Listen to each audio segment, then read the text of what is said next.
दोस्तों, कुसुम नाम की एक विधवा लड़की होती है जिसकी उम्र 23 साल के आसपास में होती है। कुसुम के पति का कुछ ही महीने पहले देहांत हो गया था।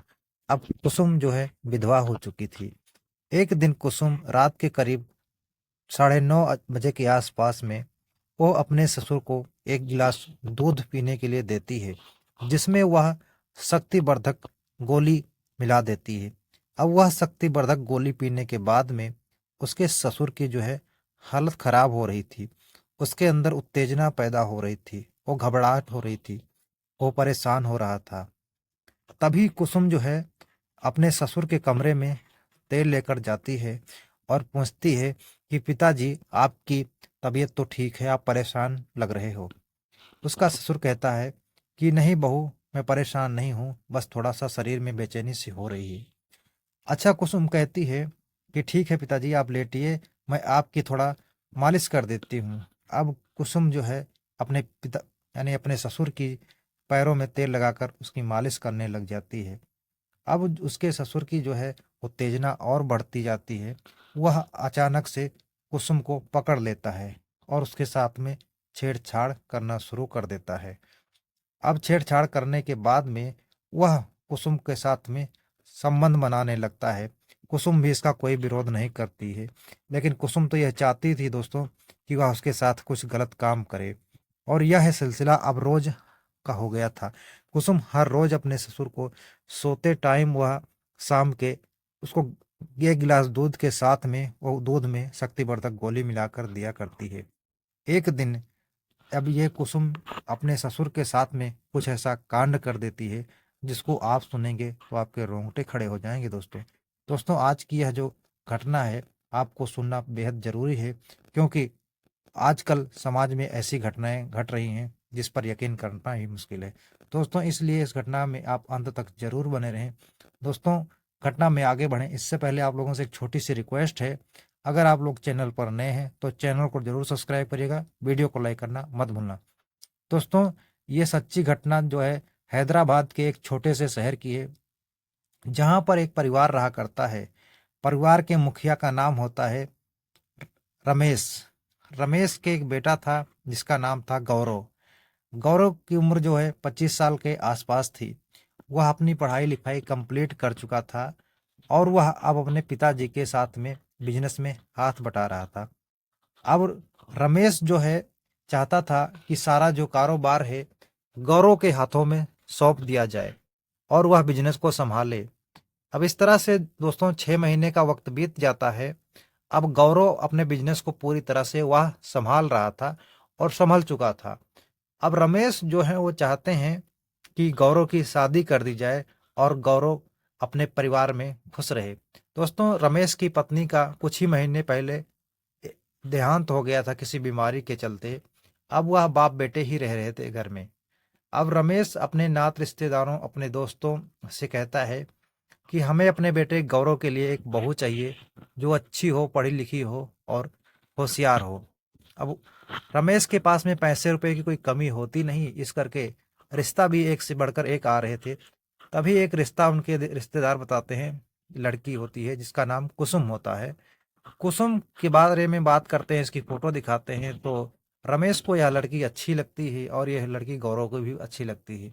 अब दोनों आगे बात करते हैं कि अब इस रास्ते के लिए लड़की देखने चलते हैं।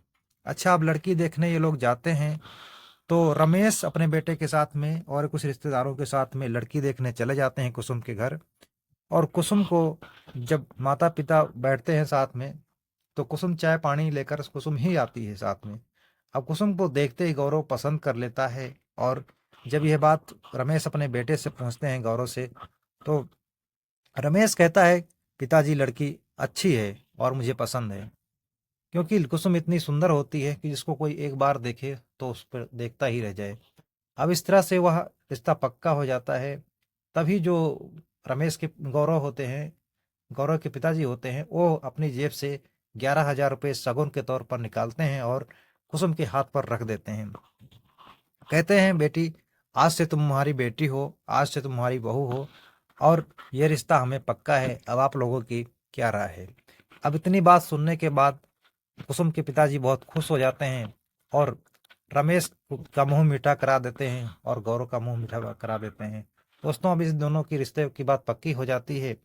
अब कुछ समय बीतता है और वह दिन भी आ जाता है जब गौरव दूल्हा बनकर कुसुम के घर जाता है बारात लेकर। अब सभी नात रिश्तेदार जाते हैं, बाराती जाते हैं, बड़े धूमधाम से इन दोनों की शादी होती है। कुसुम जो है दुल्हन बनकर गौरव के घर आ जाती है और कुसुम अब एक कमरे में, जहाँ पर गौरव का कमरा होता है, उस कमरे में दुल्हन का बेडरूम सजाया होता है और वह वहाँ पर बैठी होती है अपने कमरे में।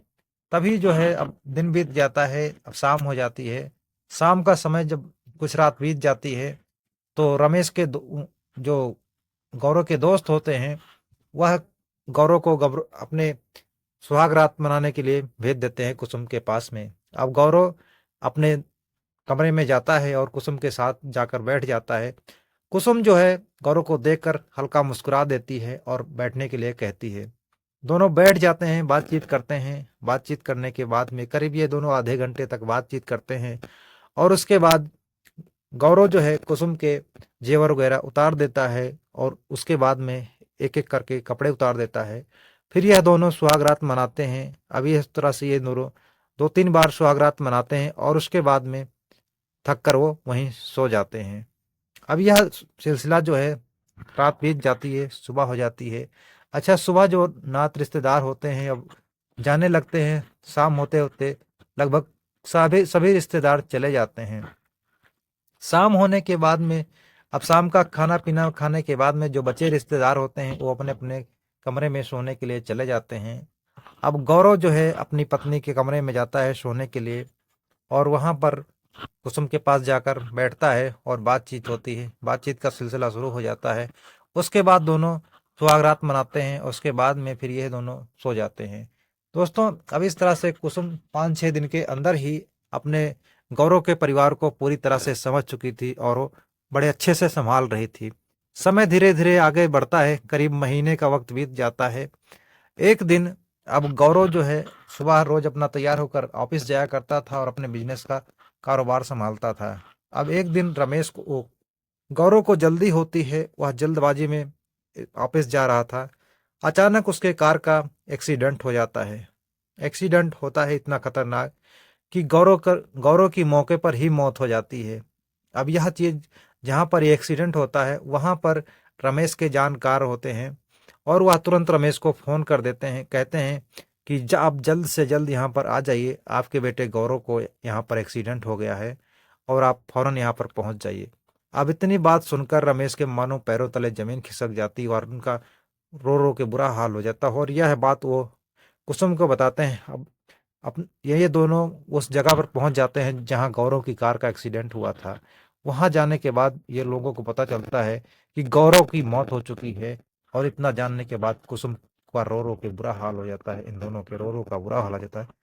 वहां मौके पर पुलिस आती है। पुलिस आने के बाद में लाश को पोस्टमार्टम के लिए भेज दिया जाता है।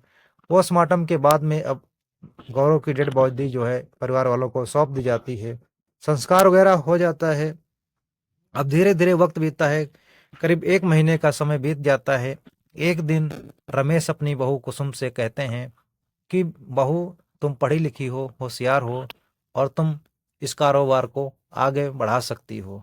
अब यह बात सुनकर कुसुम जो है अपने पिताजी की जो है अपने ससुर की बात को नहीं टालती है और वह कारोबार संभालने लगती है। वह वापस जाया करती थी और वहां जाने के बाद में कुछ ही दिनों में वह ऑफिस के सारे कामकाज को समझ चुकी थी और बिजनेस को भी समझ चुकी थी।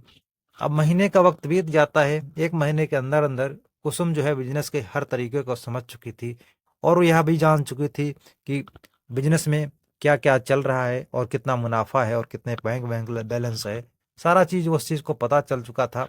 अब यहाँ पर दोस्तों कुसुम की नीयत बिगड़ जाती है। वह ये सोचती है कि ये सारी प्रॉपर्टी और बिजनेस मेरे नाम हो जाता तो मेरा किस्मत ही बदल जाती है।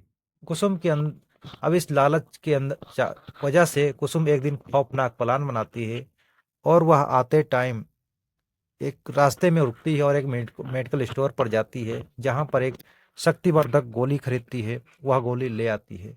अब घर आने के बाद में खाना पीना खाने के बाद में यह शाम का दूध अपने ससुर को देती है। उस दूध में वह गोली मिला देती है और वह उसको अपने ससुर जी को दे देती है। अब वह दूध पीने के बाद में रमेश की हालत खराब हो रही थी। उसके अंदर उत्तेजना पैदा हो रही थी, उसके अंदर घबराहट हो रही थी, वो बेचैन हो रहा था। अब यह सब कुसुम जो है छुप कर देख रही थी और तभी कुसुम सरसों का तेल लेकर अपने ससुर के कमरे में जाती है और उसके पैरों की मालिश करने लगती है। अब मालिश करते करते अब अचानक से जो रमेश होता है वो अपने बहू के पकड़ लेता है हाथ और उसके साथ में छेड़खानी शुरू कर देता है। अब कुसुम इस चीज़ का कोई विरोध नहीं कर रहा था, क्योंकि कुसुम चाहती थी कि उसका ससुर उसके साथ कुछ गलत करे। अब इस तरह से रमेश जो है अपनी बहू के साथ में गलत काम करता है और इस तरह से अब इन दोनों का खेल रोज का शुरू हो चुका था। अब हर रोज कुसुम जो है अपने ससुर के साथ में इस तरह से गलत काम किया करती थी।